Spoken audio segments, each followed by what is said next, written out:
ପୁତୁରାର କୋଦାଳ ଚୋଟରେ ବଡ଼ ବାପାଙ୍କର ମୃତ୍ୟୁ। ଅନ୍ୟପଟେ ଗାଧୋଉଥିବା ବେଳେ ଆଦର୍ଶ ବିଦ୍ୟାଳୟ ଛାତ୍ରଙ୍କ ପୋଖରୀରେ ବୁଡ଼ି ମୃତ୍ୟୁ।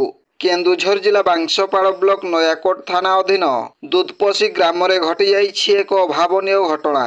ଗତ 22 ତାରିଖରେ ମାଟି ନେବାକୁ ନେଇ ବଡ଼ବାପା ମହେଶ୍ୱର ମହାକୁଡ଼ ଏବଂ ପୁତୁରା ଧରଣୀଧର ମହାକୁଡ଼ଙ୍କ ମଧ୍ୟରେ ଯୁକ୍ତିତର୍କ ହୋଇଥିଲା।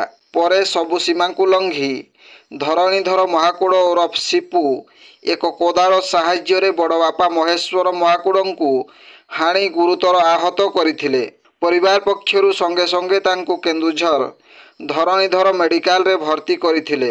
ସ୍ୱାସ୍ଥ୍ୟାବସ୍ଥା ସଙ୍କଟାପନ୍ନ ହେବାରୁ ଏସ୍ସିବି ମେଡିକାଲ ଓ ତାପରେ ଅଶ୍ୱିନୀ ଟ୍ରମା ସେଣ୍ଟରରେ ଭର୍ତ୍ତି କରିଥିଲେ ମଧ୍ୟ ଆଜି ତାଙ୍କର ମୃତ୍ୟୁ ହୋଇଛି।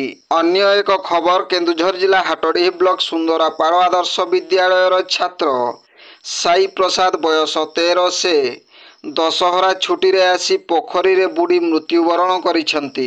ଏହି ଖବର ପାଇବା ପରେ ପୋଲିସ ଏବଂ ଅଗ୍ନିଶମ ବାହିନୀ ଘଟଣାସ୍ଥଳରେ ପହଞ୍ଚି ପୋଖରୀରେ ଖୋଜାଖୋଜି କରି ସାଇ ପ୍ରସାଦକୁ ପୋଖରୀ ପାଣି ଭିତରୁ ଉଦ୍ଧାର କରି ଆନନ୍ଦପୁର ମେଡିକାଲକୁ ନେଇଥିଲେ।